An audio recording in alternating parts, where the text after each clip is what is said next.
Hey George, Tommy, Amateur Logic. I've decided to take a plunge into the service side or server side of amateur radio's digital mode WinLink by setting up a VHF RMS gateway here in my area. I won't go too far into this because I know many of you know what this is already. But what is WinLink? It's a worldwide radio email service that hams and mariners can use to send emails from just about anywhere on the planet via certain modes, protocols, and infrastructure. The area of the system's design that I'm serving is this middle area here, just under the internet and just over the stations called the remote message servers, or RMS gateways to the system. It's the VHF side that I chose to start with. I will look into others, but for now, I've decided to focus on this middle section tier called the RMS servers and gateways on the VHF portions of a band. I think the why part to all of us is self-explanatory. Another reason it might be advisable to use something like WinLink is because the forms that we all use for the emergency systems and people we serve are built into the system as templates that you can use when sending a message. And you can also attach small attachments just like you would an email. If you have complicated names or a list of names or other information that might require some accuracy in or a list format.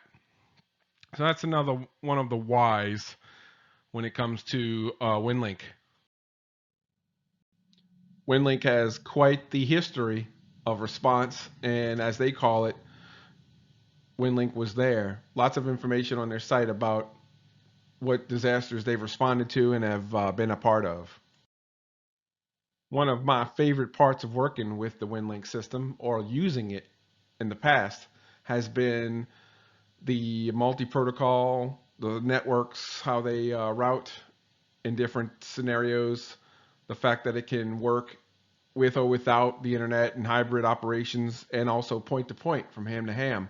You can set up networks and relays just like we would in voice situations. So it takes a little bit of understanding, but the fact that it's multi-protocol, multi-paths of access is fascinating. It's always fascinated me. And so the packet version, AX.25 protocol, again, is the method I chose to start with to serve a service. The very design of the system can be used in normal, alert, or emergency conditions. And you'll see how they use tactical protocol and other things a little bit later.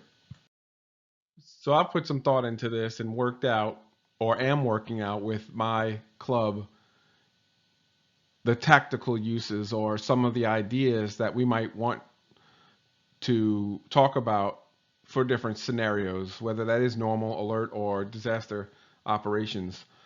And it's that thought that really matters to me, how your network of people and hams will actually use such a system or deploy as needed, depending on the scenario and also what's going on. It's very important to talk to your area hams and people to coordinate what's going to happen, of course, before it happens. So the tactical use and a visual of what people might want to be doing with this system, as well as putting that in writing, it's important to me. So I started that with my club. As far as the how part goes, I'm lucky to be a part of the W5SLA club here in Slidell, Louisiana, to be able to offer a service that's in sync with the infrastructure that exists out in our parish, not counties down here, it's parishes. But the club maintains the tower site that's about at 600 feet, as well as an AX.25 protocol digipeater that can be used to access my gateway that I'm setting up for relay of the system to the system and from the system. So Like I said, it's a coordinated infrastructure. In this case, for my start into this service.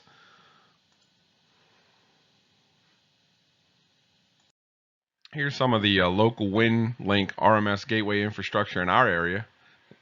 KB50ZE runs a tri-mode HF gateway with multiple modes, listening and scanning on multiple frequencies. I'm running the K5QKR.10 RMS packet gateway via our club's digipeater, SIL, which is up there. And then there's also K5PRC-10, which is also a packet gateway that I frequently relay and send messages out from.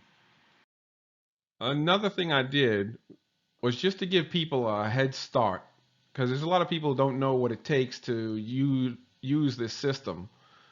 But just to give people a head start, I put together in a presentation some known working combinations to use the system. There are many more combinations than these, but just to show you a few, whether it's sound card or CNC or what have you, and even requesting information from other hams about what they know works. That gets the dialogue started and generates some of the interest just to see who's got what out there and what's actually working. Here you can see a combination of Windows 10 laptop with my SignalLink USB connected USB to the laptop, and then the mic cable, special cable from SignalLink that goes into the front mic jack of my FTM 3200DR radio. Something notable here is that the mic jack is a special cable from SignalLink, as well as the jumpers on the inside of the SignalLink have to be set up a certain way. And SignalLink makes these jumper blocks that literally you plug into the dip jack on the board of the SignalLink. That helps you with that wiring, so you can change it up pretty easily between different types of radios. My system is concerned, the gateway is running on a UZ7HO sound card hooked to my TCP/IP home network so that it can get out to the WinLink CMS servers, and it goes up to a PC running Windows in the shack. Again, the UZ7HO sound card TNC, and then that hooks to the radio via USB. I think it's FT991 I have dedicated to this gateway, and that's what is communicating via RF. So in your case, you would be hitting my system via the club's digipeater, and then my gateway is going to be talking on this protocol, repeating itself to your setup through your WinLink software. Some people may not have infrastructure in their area. Again, I think I'm lucky to be in an area that is serving APRS as well as packet. You might know that APRS works on the 144, 390 frequency, and normal packet or terminal type packet protocols, including WinLink, work off of the 145.010. And there's variants of that. I've heard of places working on 030 and some other places having backbones that are running on 70 centimeters, etc. So just check out what's in your area to see what you can use if there's any gateways around you, and or become a part of it, like I'm doing here. So here's an example of what this looks like on a WinLink session window as far as the configuration is concerned. The K5QKR-10 gateway is here. The connection type is through a digipeater, which is the club's digipeater of W5SLA-4. Another way to see that and write it is to have a digipeater connection to my gateway K5QKR-10 via SIL. SIL is just a short name or a nickname, if you will, for W5SLA-4. So either one of these settings will work as long as you're within range and can get to my setup.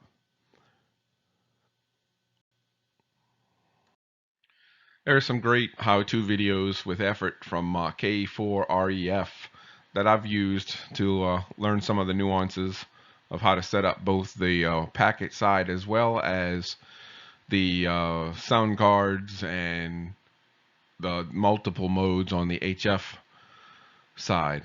So good work and good reference material. There even WinLink references his playlists and sites, so definitely worth the watch.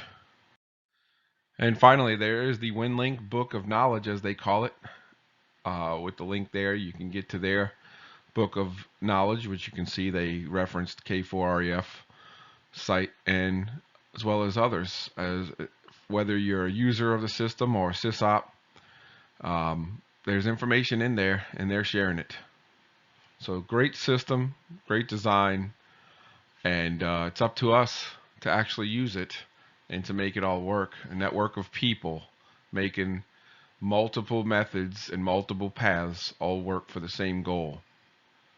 73 K5 QKR.